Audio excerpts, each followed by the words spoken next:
Hi friends, అందరికీ నమస్తే. Welcome back to our channel Srinu మహా. ఇక్కడ మీరు చూస్తున్నారు కదా, 4 లేయర్స్ అండి.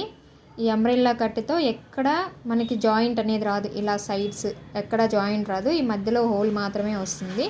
ఈ చుట్టూ అనేది నేను జిగ్జాగ్ చేశాను. 4 లేయర్స్ పెట్టానండి.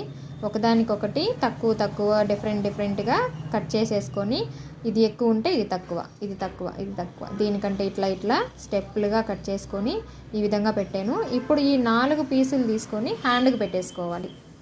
ఇక్కడ కనిపిస్తుంది కదా, ఈ హ్యాండ్కి అనేది పెట్టేసుకోవాలి. ఇదిగోండి, ఇటు సైడ్ కుట్టున్నాను చూడండి, కనిపిస్తుందా? ఇటు సైడు 4 లేయర్స్ పెట్టి కుట్టేసాను చూడండి. ఫినిషింగ్ కూడా లోపలికి, ఖర్చు కూడా మనము లోపలికి అనేది పెట్టేసాం. ఇదిగోండి, చూస్తున్నారు కదా, లోపలికి, బయటికి కనిపిది, అస్సలు గుచ్చుకోకుండా ఉంటుంది. క్లాత్ ఏంటంటే నెట్ క్లాత్ కాబట్టి స్మూత్గా ఉంటుంది. పిల్లలకి అస్సలు ప్రాబ్లం ఉండదండి.